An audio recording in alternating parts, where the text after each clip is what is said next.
là. Et coucou. Alors aujourd'hui, tu sais de quoi on va parler? On va parler de la différence entre agir et agir juste. Et pourquoi la productivité en masse, en volume, est une stupidité sans nom qui n'a strictement aucun intérêt à l'heure actuelle. Allez, on y va. Salut. Alors aujourd'hui, j'aimerais bien te proposer un petit truc sympa, qui est une différence assez fondamentale selon moi. Le genre de différence en fait qui va créer des entrepreneurs malheureux et épuisés et des entrepreneurs heureux et surtout confiants.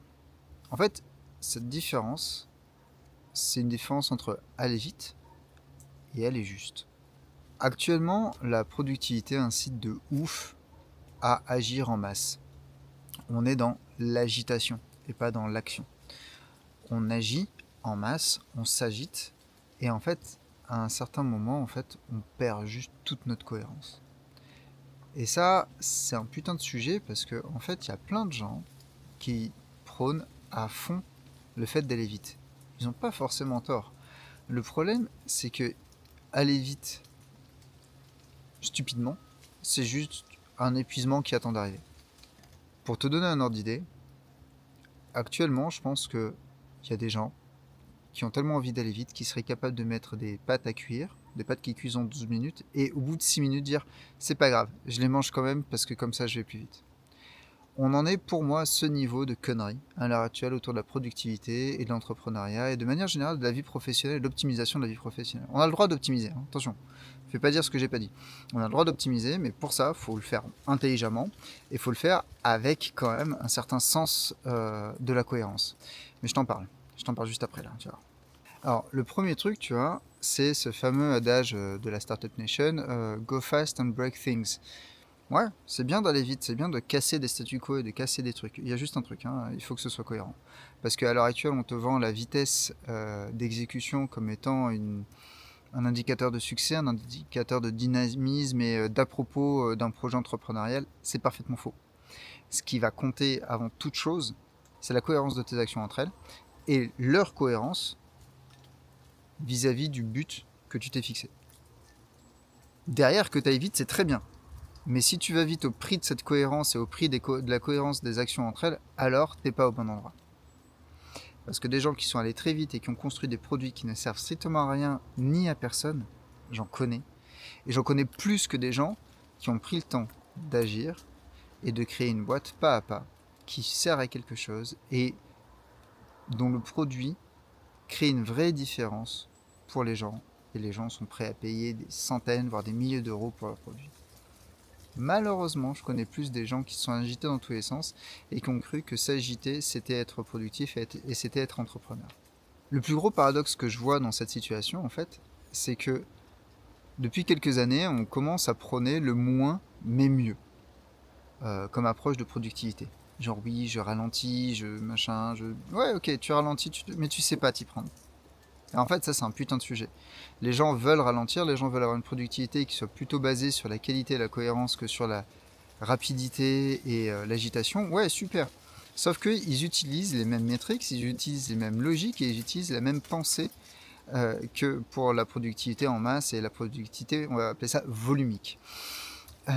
Sauf que ça peut pas marcher. Tout simplement parce que on ne peut pas mesurer de la même manière une productivité qui est basée sur quelques actions très bien posées et très rentables, et une productivité qui se base juste sur le volume global des choses que tu as pu accomplir dans la journée ou dans la semaine ou dans le mois ou dans le sprint, peu importe. Alors, plutôt que de te faire une leçon de morale, même si j'en ai très envie, hein, on va pas se le cacher, je vais te proposer quelques tips, quelques idées, quelques notions pour créer des actes qui soient justes et qui soient rentables. D'abord, on va s'intéresser, excuse-moi, tourner dans la nature, c'est toujours une aventure. Alors, d'abord, on va s'intéresser en fait à qu'est-ce que c'est un acte juste. Le plus simple, c'est de se référer à des gens qui ont vécu il y a plus de 2000 ans, qui s'appellent les stoïciens, et qui t'expliquent qu'un acte juste, en fait, il a à peu près 3 dimensions. Globalement, un acte juste, il est réfléchi, donc on est dans la proaction, pas dans la réaction.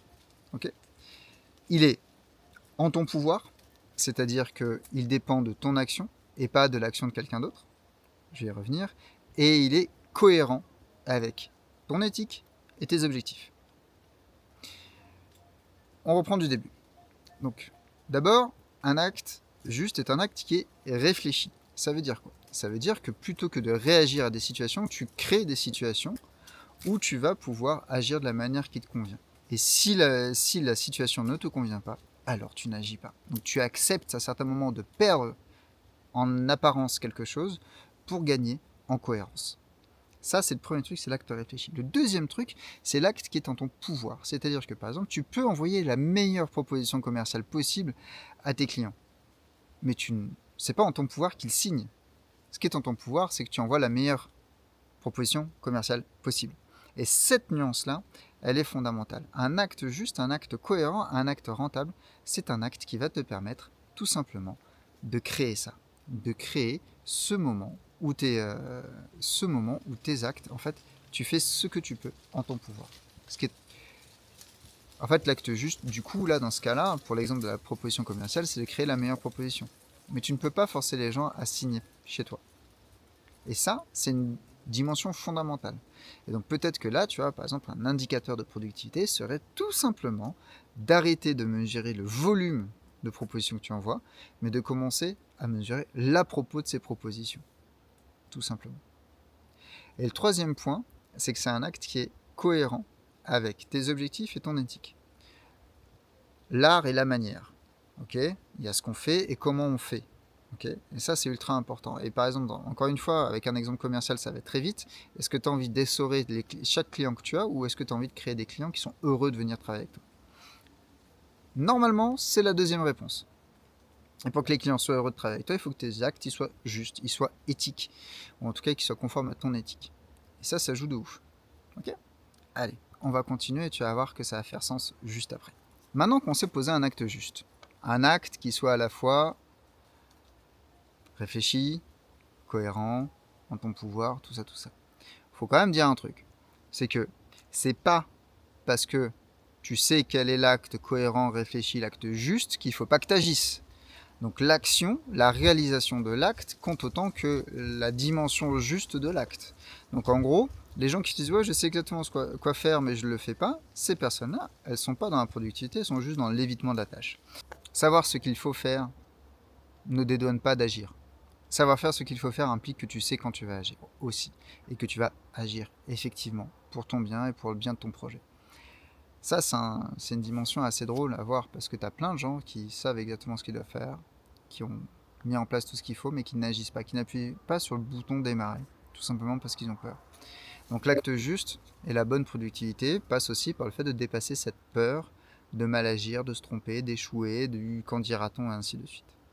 L'autre point, c'est effectivement le coup des génies sur canapé, c'est-à-dire que des gens qui sont sur leur canapé et qui savent exactement ce que les autres auraient dû faire, t'en as plein.